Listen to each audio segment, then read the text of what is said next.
Hoje é o dia do Deus olha para mim.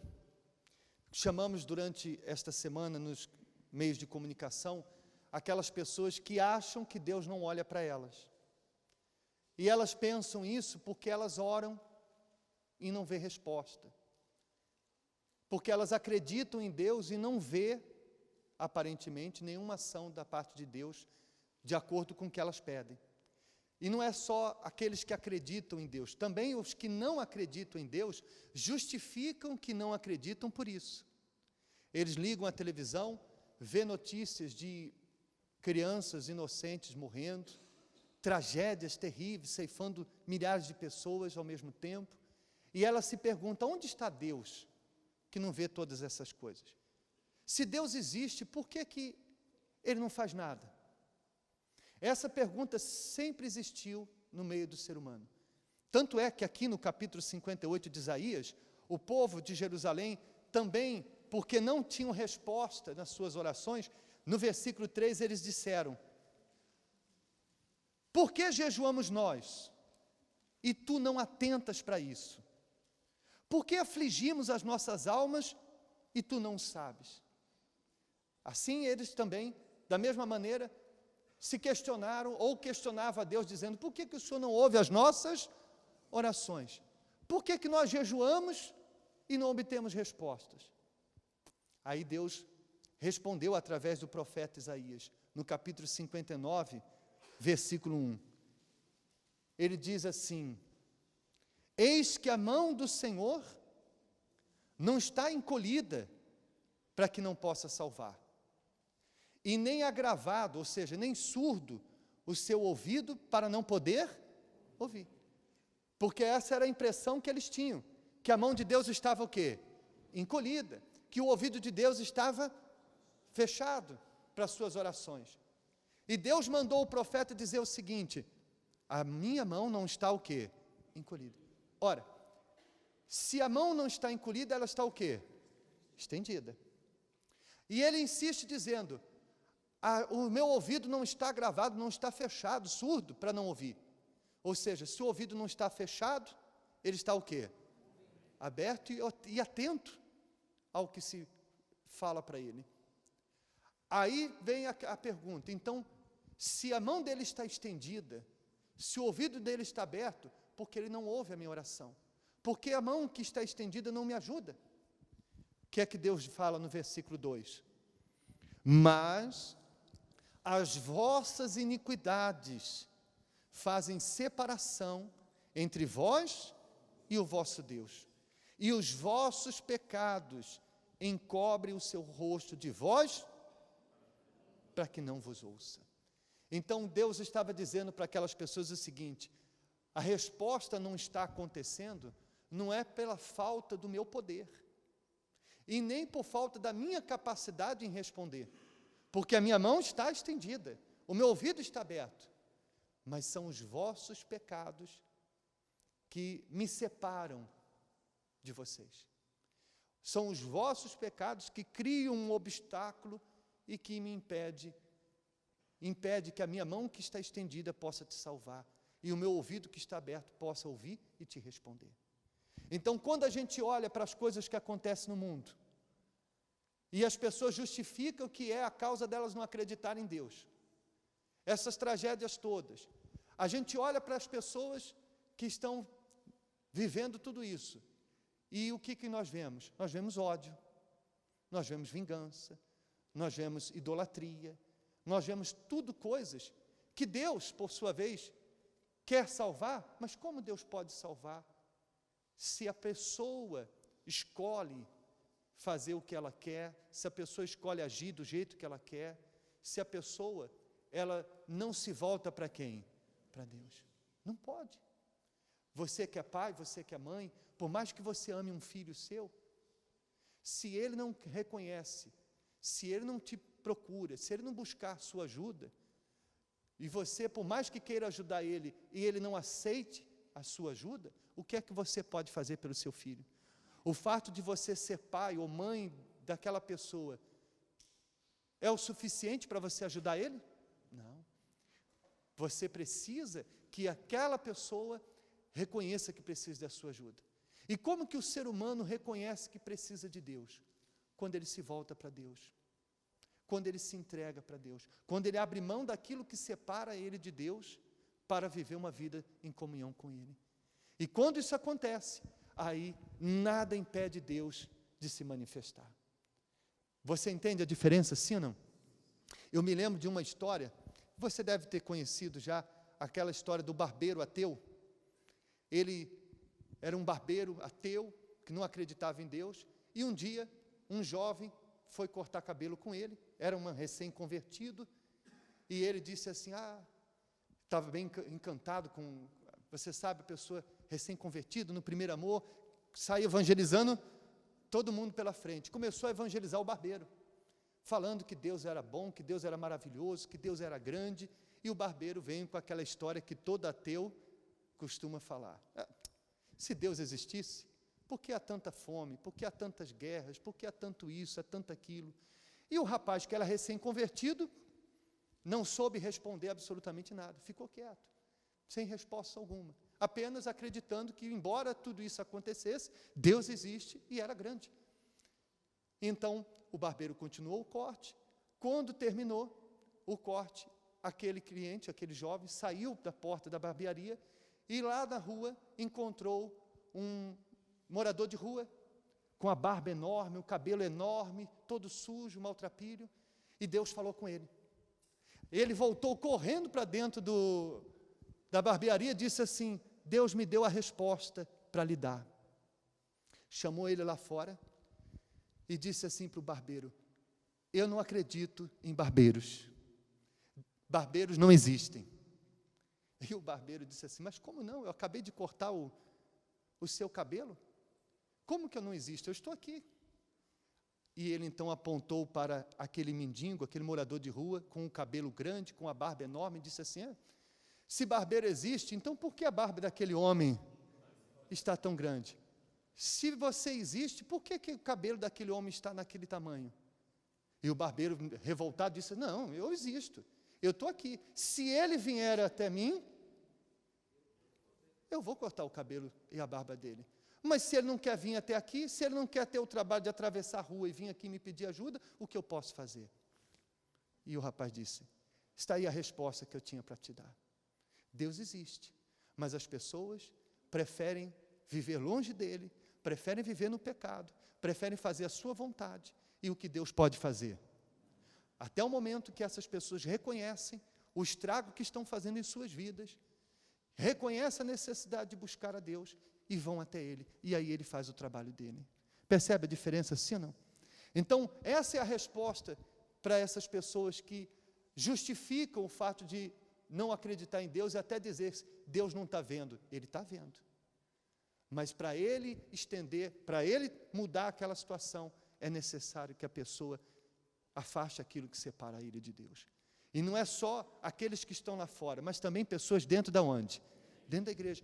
Quantas vezes eu já vi pessoas me procurarem para dizer assim, pastor, eu não entendo, eu faço correntes, eu faço campanha, eu faço sacrifícios, eu estou na igreja há tantos anos, e não acontece isso, não acontece aquilo, só acontece aquilo outro.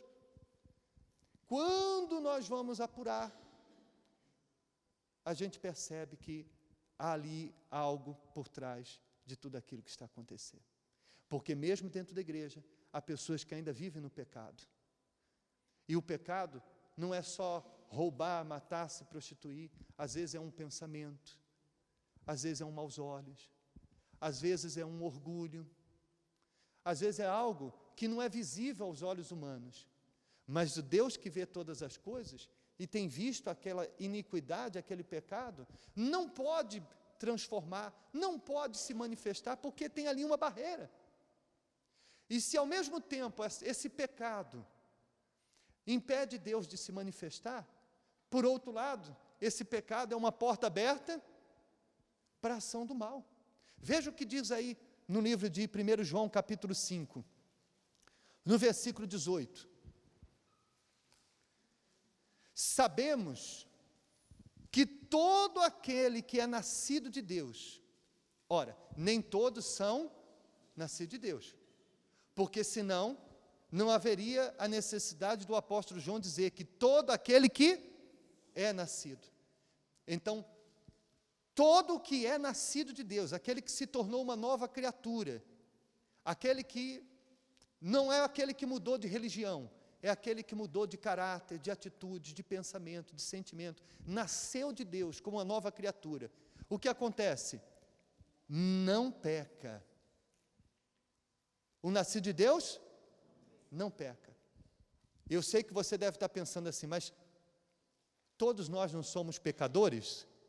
Sim, a natureza do homem é pecadora. Mas você ser um pecador é uma coisa, você viver no pecado é outra coisa. Aqui, o apóstolo João não está falando do pecado que às vezes cometemos, logo nos arrependemos e nos consertamos. Ele está falando daqueles que vivem na prática do pecado, que vivem na mentira, que vivem na prostituição, que vivem no vício, que vivem com mágoa, que vivem na idolatria, adorando imagens de esculturas. Ou seja, uma coisa é você ser um pecador e reconhecer isso, que é uma condição para você ser perdoado. Deus só pode perdoar quem reconhece que é pecador. Ele só pode salvar quem reconhece que está perdido. Ele está falando aqui daqueles que vivem na prática do pecado. Então, quem é nascido de Deus não vive no pecado. Mas o que de Deus é gerado, o que ele faz? Conserva a si mesmo. Ou seja, quem é nascido de Deus faz o que fazia Jó, que era íntegro, reto, temente a Deus, se desviava do mal. Quem é nascido de Deus faz como Noé, que nos dias de corrupção que vivia naquela altura, ele vivia, está escrito, Noé, ele andava com Deus. Ou seja, quem é nascido de Deus está sempre, como diz ali, conserva a si mesmo. Ele sabe que os maus olhos é pecado, então ele prefere olhar com bons olhos, mesmo que seja tido como bobo, bobão, você é bobo, a pessoa, eu prefiro ser um bobo com bons olhos do que ser um esperto com maus olhos. A pessoa conserva a sua pureza, ela sabe que mágoa é pecado, então ela diz, eu não vou sujar o meu coração, eu vou entregar o que essa pessoa está fazendo comigo nas mãos de Deus, e Deus que é justo vai me honrar. Então ela conserva o seu coração limpo, ela namora, ela conserva-se na sua pureza, não se entregando a relações fora do casamento. Se ela vive amigada, ela diz, eu vou me consertar, porque se nós nos amamos e estamos certos de que somos a pessoa certa um para o outro, o que nos impede de casar? Qual é o testemunho que eu vou dar para os meus filhos? Como que eu posso dizer para os meus filhos que eles têm que se casar, se eu mesmo que sou os pais não sou casado?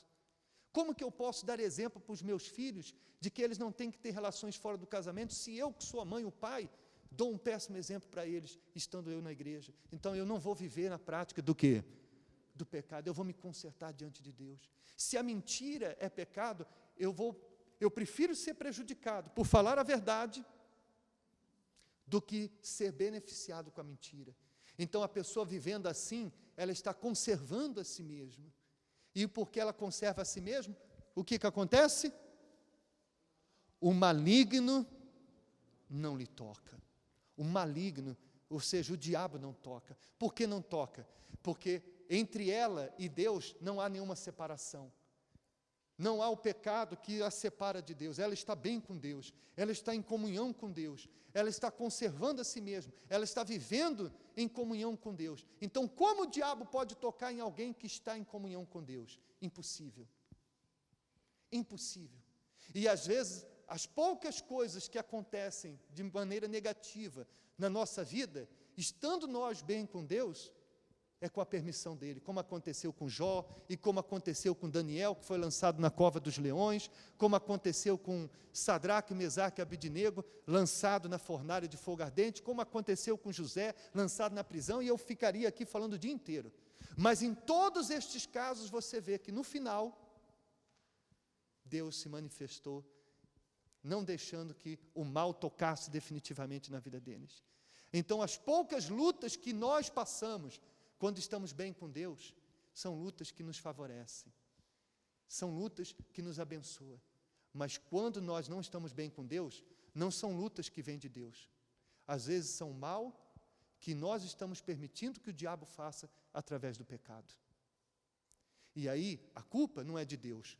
Não adianta a pessoa dizer, Deus não está vendo, Deus não ouve minha oração. Não, Ele está ouvindo, Ele está vendo. Mas se você não tirar essa barreira, este pecado, você não pode contar com Ele. Parece justo isso? Você pode pensar assim, mas por que Deus não me socorre mesmo no pecado? Porque Ele é santo. E se Ele te abençoar, mesmo você no pecado, Ele estaria sendo conivente com o seu erro. E se tem pessoas que mesmo sabendo disso não se consertam, imagine se Deus as abençoasse. Então, Deus, na sua santidade, Ele determina o seguinte: você quer que eu esteja com você? Remova o pecado. Você quer que a minha mão esteja estendida em seu favor? Você quer que os meus ouvidos estejam sempre abertos para as suas orações? Remova o que me afasta de você. É você que está me afastando de você. Imagine que você tem uma pessoa, um amigo, uma amiga, e você vive fazendo o que essa pessoa odeia. Você está aproximando o seu amigo de você ou afastando ele de você? Porque quando você faz o que aquele seu amigo não gosta, você está, em outras palavras, dizendo, eu não me importo com você. Eu sei que você não gosta disso, mas eu quero fazer e ponto final. Quem tem filhos aqui? Quem tem filhos? Imagine que você tem, o seu filho sabe o que você não gosta, sabe o que você odeia, e ele mesmo consciente disso, faz aquilo que ele sabe que você não gosta que faça. O que o seu filho está dizendo para você? Que ele não está se importando com o que você gosta, ele não está se importando com o que você quer, ele quer fazer a vontade dele, e ponto final. E é exatamente isso que a pessoa faz quando ela está dentro da igreja e vive na prática do pecado. Ela diz, eu sei que isso não agrada a Deus, eu sei que é isso que me impede de receber o Espírito Santo, eu sei que é isso que me impede de ser abençoado, mas eu não quero saber, eu quero fazer o que eu quero, e ponto final. O que é que Deus pode fazer? Apenas estar ali, pacientemente, como Ele faz, esperando que a pessoa reconheça e diga o seguinte, Senhor, eu quero mudar. Mesmo que você pense assim, mas eu não tenho forças para mudar. A força vem de Deus. Não, você não tem que se preocupar em ter condições de fazê-lo, você tem que querer.